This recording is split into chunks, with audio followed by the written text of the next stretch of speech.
Hey YouTube, this is Southern Prepper 1 and welcome to Boots on the Ground. Today we got a lot to cover. The information is just flowing in.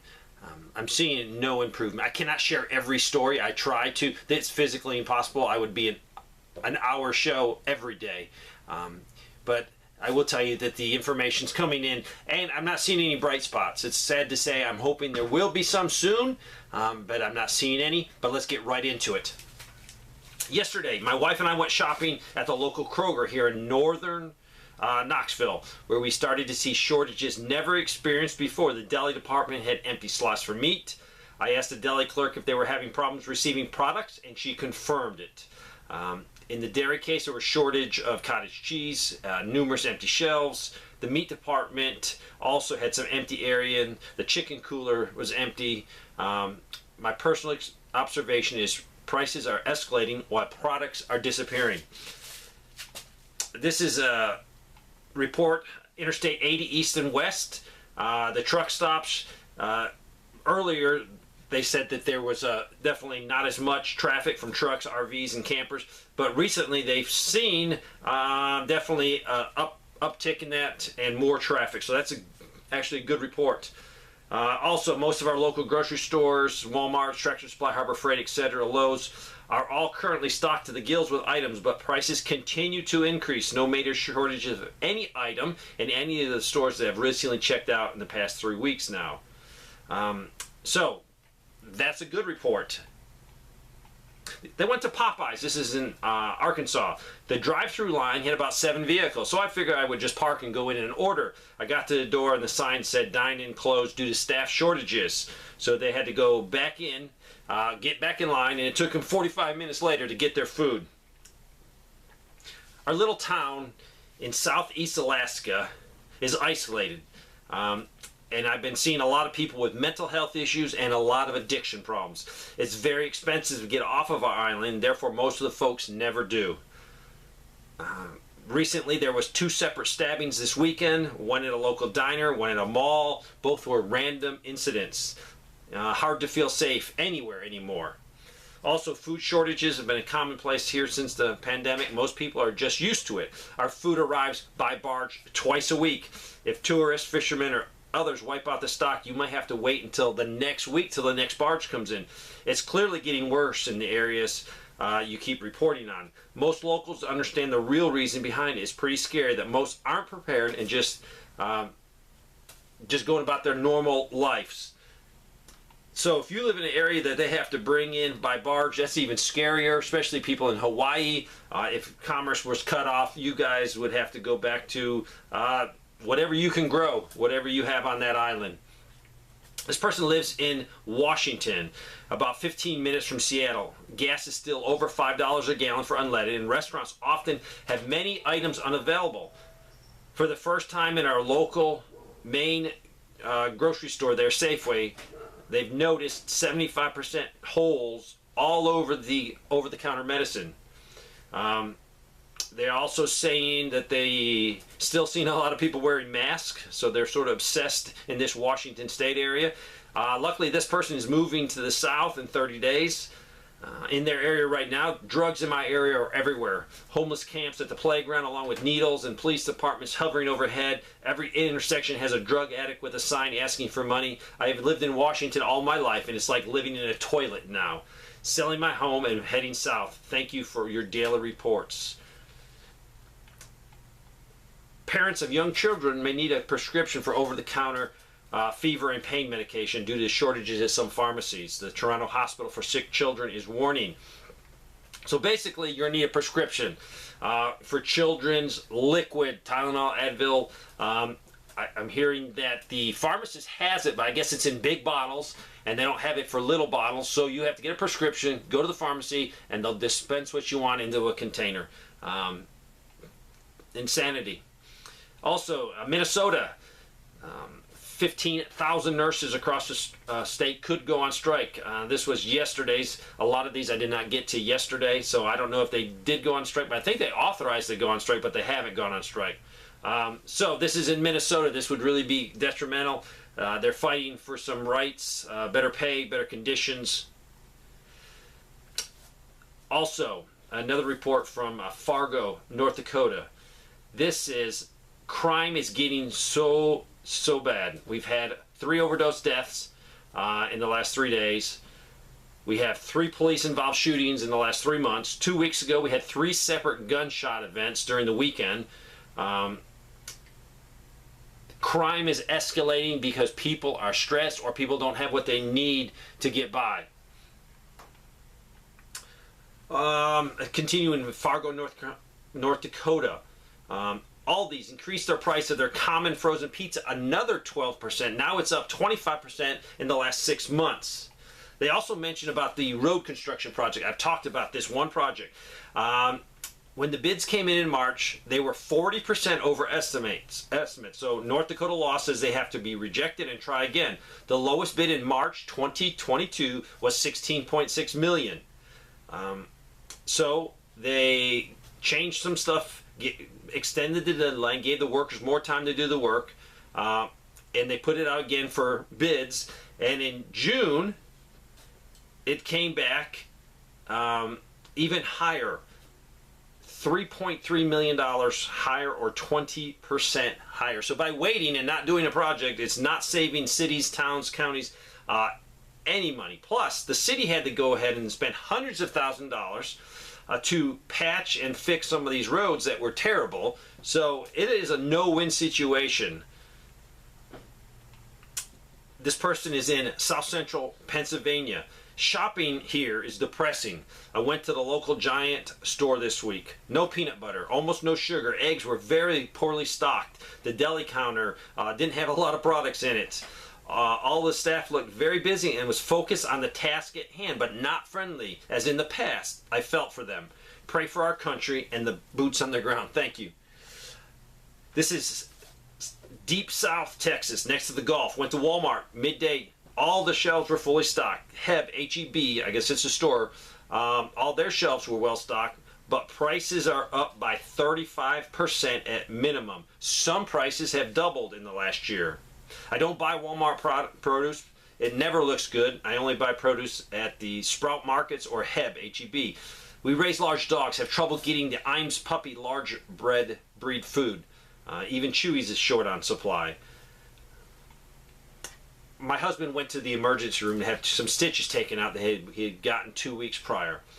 When the nurse finished, she asked if he wanted to keep the 2 pair of scissors and tweezers she had used. If I didn't want them, she would have thrown them away. We brought them home. I appreciate her thinking ahead and asking. I never would have thought about asking for them. A lot of things in the medical industry are disposable because it takes a lot of effort to clean them.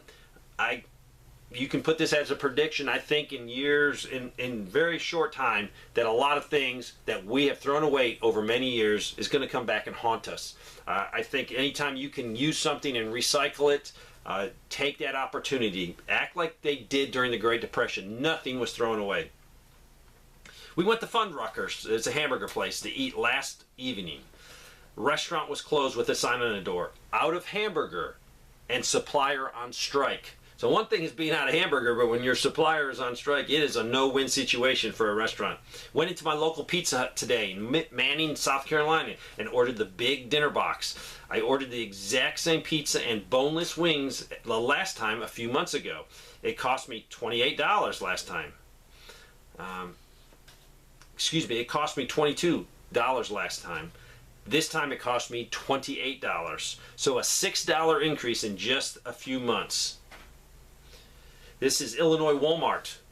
We have no other place to buy food. It's a small town. There was no potatoes at all for several days. Today they had few 5-pound bags, but they were almost $8 a bag.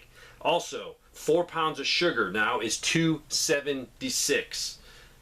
Yes, Walmart has raised their price of sugar numerous times. I remember when it was $1.79, I think. So, a big increase. My full-time job is at a company that makes brass etching plates. One of our largest client is a book company. They make book covers. The orders from this company has dropped for new books due to paper shortages. Paper for books orders are 6 months backlogged. So meaning a book that needs to be printed in December, paper needs to be ordered today for a December printing to get it in time. We just got our electric bill. It went from $242 last month to $410 this month. Connecticut just had another huge rate increases, and this is for their 1,200 square foot apartment. Here on Vancouver Island in British Columbia, Canada, I've noticed the following in all the grocery stores. Whole barbecue deli chicken slowly went up in price. During a 6-month period, it went from $7.99 up to $13. Now, for the past 3 weeks, none are available at all. That was my ideal of fast food, something I could get 4 meals out of and make soup with the bones. I think the chicken shortages are finally starting to impact us. There are many other signs of the slow trickling down effect: empty shelves, higher prices, and of course, shrinkflation. Yet most people are totally oblivious of what is going on. It's going to be a hell of a fall and winter, and God help us next year. This is a police department report. Local police departments is now putting 2 officers per car to save money on gas. They are parking one of the cars instead of having 1 officer per car. The officer said they now have half the amount of cars available to response, and the response times an hour doubled. They went from 4 cars on a beat to only 2 cars on a beat. They were being told to avoid arresting offenders if possible because it takes a car off the road for an hour. His words: people have no clue how bad things are. I work at a chemical plant in the United States. Some basic lab supplies are becoming difficult to obtain from the distributor. High purity acid and plastic tips for dispensing chemicals in particular. Anything made overseas is often weeks out. Routine used items are becoming scarce. He also mentioned that the natural gas prices in Europe are rising. Many people may freeze this winter. Things may go from bad to worse, and I agree on that. It depends what natural gas does. The farmland around me is mostly planted 50% corn, 50% soybean. All look healthy and tall, so that is a good report. I went to the local Walmart to pick up a few things. They had no cornstarch and only a few eggs. I did find the cornstarch at the Family Dollar store. Also, I've been waiting since the end of April to hear about my HUD recertification. The complex I live in you have to sign a lease before you find out how much HUD will cover. If you don't get recertified, then they want $885 for an apartment that isn't worth $650. If he doesn't get recertified, I'll end up living in my car. This is Rochester, New York, and that means a long, cold winter. So pray that he will be recertified and get some help on his rent. This is Arizona Public Service electric rates are going up in October. Lots of rates are going up. This is the General Assembly approved a new food sales tax holiday, which started actually August 1st and it ends August 31st. So during this period, food and food ingredients will be tax-free. I think it is a 4% tax, so you'll be saving. So if you live in Tennessee or really close to the border, and you need to do a big shopping order, go to Tennessee. There will be no sales tax for that. That will save you 4%. So you take advantage of this.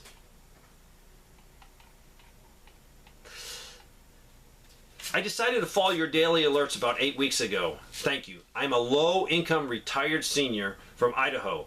I started stocking up on food and dog food for my German Shepherd about 7 weeks ago. Thanks to your warning, have enough now for 3 months. Feel at ease. Got some deals, and the savings proved well worth the effort and planning. Suddenly, the problem has hit this area. Food prices jumped this week for shelf-stable items, 30% from yesterday. Local Safeway stores in the height of our tourist season has just been hit with a parent employee strike on top of the jump in prices. They're normally open until 11 p.m. I went to check out my cart full of dairy and perishable at 8:15. There was one employee in the whole store, and she said, sorry, all registers closed. Self-checkout only, and the store will be closing at 8 o'clock from now on. I'm a senior and cannot use the self-checkout. I left the cart and walked home with nothing. The crisis is here, but thanks to your warning, I'm pretty okay. So pray for this lady. This person is 68 years old and gardens extensively to stock food for the coming hard times. About 3 days ago, I was in the garden and a groundhog made an appearance to eat some of my tomatoes. Since I'm always carrying my revolver, I made short work of this groundhog. However, I did not have any hearing protection, nor did I even think about it. The report of my revolver was quite severe. My hearing was overpowered by the ringing in my ears, and it still has not gone away. Practice with hearing protection is one thing, but firing your weapon without it can be devastating to your hearing. I now carry some foam earplugs with me, so if I have the opportunity to use them before I pull the trigger, I'll reduce any further damage to my hearing. Please inform your subscribers so they can protect their hearing. If the opportunity to put some earplugs in, do it. This person says, I'm a fellow vet. I spent 25 years in the Air Force and retired in 2017. I now live in Michigan. A few weeks back, you asked about those in higher education and what's happening with enrollment. The university I teaches at is facing enrollment challenges. The enrollment is the lowest it's been in 5 years that I've been employed there. Classes are being canceled due to low enrollment, and many adjunct or part-time faculty were not asked to return due to that. There was no classes for them to teach. Many fear that there will be a retrenchment next year, and those like myself will be laid off. On another note, I am seeing a lot of semis on large trucks on the roads. So that is a very positive report. I continue to pray and prep. I've built a greenhouse and plan to continue to grow through the winter. I plan to share my extra food with family and friends that are in need. This guy has started doing serious dehydrating, so he asks you to look into that. He's doing a lot of stuff with dehydrating tomatoes, making it into powder, and then using that powder in his cooking. So another way to put stuff back. A couple weeks ago, I told you about how our local river, which is our town's water supply, was barely trickling over the dam. Now the water behind the dam is dark green and stagnant, and the water coming out of the faucet smells like a combination of sewer and chemical. Well, today our city posted a water emergency with mandatory water conservation, as in no watering lawns or gardens, and car washing, etc. We're supposed to limit our showers, baths, and washing laundry due to lack of rain. I went to Dollar General's today, and most surprised by the $2.15 Mounds and Snickers bars. The 20-ounce Diet Coke was $2.25. While I was at the register, one of the clerks found a box of food that someone opened, ate some, and left it on the shelf. I asked the guy ringing me up if this happens a lot, and he said yes. Everything in the store was 1/3 or 1/4 stock. The cheaper stores are definitely thinning out here, and more expensive grocery stores like Safeway appear more stocked. So people are definitely using Dollar General's, Family Dollars, anywhere where they can get a deal. So many reports coming in. Continue to prep, continue to pray for our country. You hold the future in your hand. Yes, you can't change politics, you can't change inflation, but you know what you can change? You can change your attitude, you can keep it good, you can keep it positive, especially for your family, and you can stockpile, you can put back, you can prepare for hard times. No one can take that away from you at this time. Yes, you are limited by how much money you have, but do the best with what you have. Thanks for watching.